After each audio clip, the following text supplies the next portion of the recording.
Hello दोस्तों, कैसे हैं आप। अक्सर मैं आपके सामने नई नई जानकारी लाता रहता हूं, जो आप कमेंट करते हैं वह वीडियो जरूर बनाता हूं। तो दोस्तों, जैसे आपको मालूम है कि 27% ओबीसी आरक्षण को लेकर सरकार अपना पक्ष अब मजबूती से रखने जा रही है और इसके लिए कल उन्होंने 3 घंटे एक बैठक भी बुलाई थी, जिसकी अपडेट हर एक न्यूज़पेपर में आई है। तो उस विषय में बात करेंगे। साथ में दोस्तों 18 अगस्त 2021 को फिर से मांग की जा रही है शिक्षक नियुक्ति को लेकर भोपाल में, तो उसको भी आपको समर्थन करना है, सफल बनाना है। आज के जो न्यूज़पेपर है दोस्तों, मैं लेकर आया हूं दैनिक भास्कर, ग्वालियर का एडिशन है, शुक्रवार 13 अगस्त 2021 का ये न्यूज़पेपर है और इसमें पूरी जानकारी दी गई है। यदि हम देखें तो सीएम कि ओबीसी मंत्री विधायकों के साथ 3 घंटे बैठक, ओबीसी आरक्षण के लिए बड़े वकील खड़ा करेगी सरकार। सीएम ने फिर कहा सरकार 27% ओबीसी आरक्षण के पक्ष में। तो 27% जो आरक्षण है उसके पक्ष में गवर्नमेंट है और इसमें आगे लिखा है कि अन्य पिछड़ा वर्ग ओबीसी के 27% आरक्षण को लेकर चल रही सियासत के बीच प्रदेश की भाजपा सरकार ने तय किया है कि वे अब हाईकोर्ट में इस आरक्षण के पक्ष में बड़े वकील को खड़ा करने जा रही है। इसमें रविशंकर प्रसाद और तुषार मेहता शामिल होंगे। 1 सितंबर को इसकी सुनवाई है। मुख्यमंत्री जी श्री शिवराज सिंह चौहान ने आरक्षण को लेकर ही गुरुवार को मंत्रालय में ओबीसी मंत्रियों, विधायकों और महाधिवक्ता के साथ 3 घंटे तक बैठक की। इसमें तमाम पक्षों पर चर्चा हुई। बैठक के बाद नगरीय विकास मंत्री श्री भूपेंद्र सिंह ने मीडिया को बताया कि कोर्ट ने इस स्तर पर लड़ाई लड़ने के साथ ही भाजपा ये भी देखी कि सरकार के स्तर पर ओबीसी को क्या सुविधाएं दी जा सकती हैं। और जैसे कि विपक्ष है, उन्होंने तो कहा है कि हमने जो है 14% से जो रिजर्वेशन है उसे 27% किया है और जो वर्तमान सरकार है वो यही कह रही है कि हम इसके पक्ष में हैं और हाईकोर्ट में ये मामला गया है, जिसका असर हमारी शिक्षक भर्ती पर भी पड़ा है दोस्तों। क्योंकि जो हमारे शिक्षा मंत्री जी हैं उनके यदि आप वक्तव्य देखेंगे तो वो बार बार यही दोहराते हैं कि जो रिजर्वेशन है वो 14 से 27% किया गया और ये मामला जो है हाईकोर्ट में चला गया। अब हमारी ये मंशा है कि 27% के साथ ही भर्ती पूरी की जाए, लेकिन जब तक हाईकोर्ट का निर्णय नहीं आ जाता या फिर हम अपनी तरफ से पूरा पक्ष रखने का प्रयास कर रहे हैं, उसी के बाद जो है आगे की प्रक्रिया शुरू की जाएगी। बीच में ऐसा भी हुआ था दोस्तों कि जहां मेडिकल स्टाफ की भर्ती की बात कही गई, क्योंकि कोरोना वायरस के संकट को देखते हुए मेडिकल जो स्टाफ थी उसकी भर्ती बहुत ही आवश्यक थी। तो वहां पर एक ये रास्ता निकाला गया कि जो भी बड़ा हुआ रिजर्वेशन था उसको होल्ड करके 14% के हिसाब से जो है ज्वाइनिंग दे दी गई और उसके संबंध में एक जो है आदेश भी हाई कोर्ट की तरफ से आया है कि आप इस तरह से भर्ती कर सकते हो। लेकिन जहां हम शिक्षक भर्ती की बात करें दोस्तों, अभी तक ऐसा कोई आदेश भी नहीं आया है जहां पर ये कहा जाए कि 87% के हिसाब से आप भर्ती कर सकते हैं या फिर 100% के हिसाब से भर्ती करे सरकार। उसके लिए भी सब प्रयासरत हैं और नियुक्ति को ही लेकर 18 अगस्त 2021 को फिर से मांग करने वाले हैं। इसमें और भी आया है, जैसे कि पक्ष विपक्ष आपस में बहस कर रहे हैं कि हमने ओबीसी भाई बहनों के लिए ये किया, हमने ओबीसी भाई बहनों के लिए। अब वर्तमान सरकार अपना पक्ष रख रही है तो वो आप सभी के सामने ही है दोस्तों। एक और न्यूज़ इसमें आई है कि कुछ प्राइवेट संस्थाएं जो है, प्राइवेट स्कूल हैं, वो अपनी फीस जो है लगातार बढ़ा रही हैं और कोरोना के चलते हुए बहुत से लोगों की जो है जॉब ख़त्म हो गई है एक तरह से दोस्तों।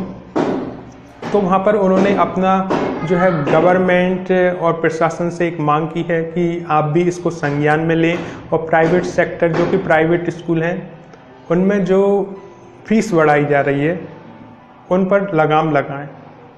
और मुझे ये लगता है कि कहीं ना कहीं हमारे समाज से कुछ न कुछ भूल हुई है।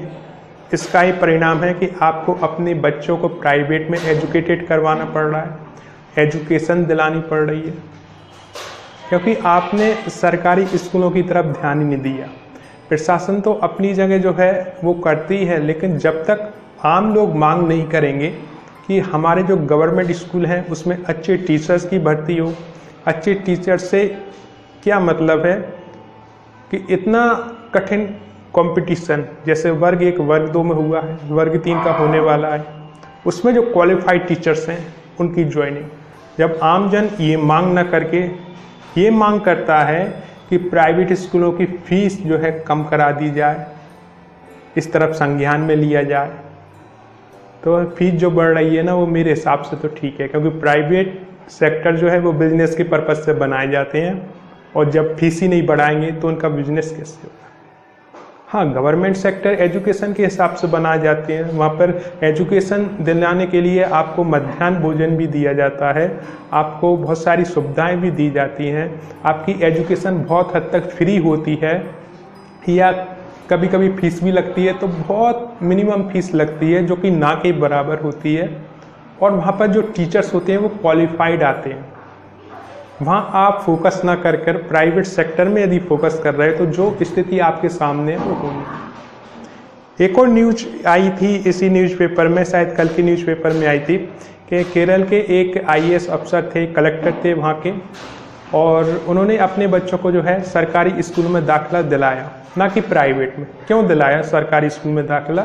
कि वो अपने बच्चों से डेली पूछते थे कि टीचर्स ने आज क्या पढ़ाया, एजुकेशन कैसे बेहतर की जाए सरकारी स्कूलों की। और सबसे पहले उनने शुरुआत अपने बच्चों को दाखिला करवाकर की, और फिर उनके नीचे जितने भी अधिकारी थे जो कि सिविल सेवा से रिलेटेड थे, जो कि एजुकेशन या किसी भी डिपार्टमेंट से रिलेटेड थे, अपील की कि आप भी अपने बच्चों को जो है सरकारी स्कूल में पढ़ाएं, सरकारी जो सुविधाएं मिल रही हैं उसका लाभ लें। तो जो प्राइवेट सेक्टर है जो कि एक बिजनेस के पर्पज से बनाया जाता है, वहाँ पर उस पर लगाम लग सकती है इस हिसाब से, जब आम जनता ही नहीं चाहती कि अच्छे शिक्षक आएँ, क्योंकि जितनी भी मुहिम चलाए रखे हैं वो चाइनीज शिक्षक हों जिनका नियुक्ति के लिए वेट कर रहे हैं वही चला रहे हैं, आम जन को तो इससे कोई लेना देना ही नहीं है। जबकि आम जन को पूछना चाहिए कि हमारे स्कूलों में शिक्षकों की भर्ती क्यों नहीं, लाखों पद खाली हैं फिर भी शिक्षकों की भर्ती क्यों नहीं, तो उस ओर तो ध्यान जाता ही नहीं। हाँ, इन पे जरूर ध्यान जाता है आप लोगों का कि सरकार संज्ञान में ले, भैया प्राइवेट सेक्टर के जो स्कूल हैं वो फीस बढ़ा रहे हैं, अरे सही कर रहे हैं वो।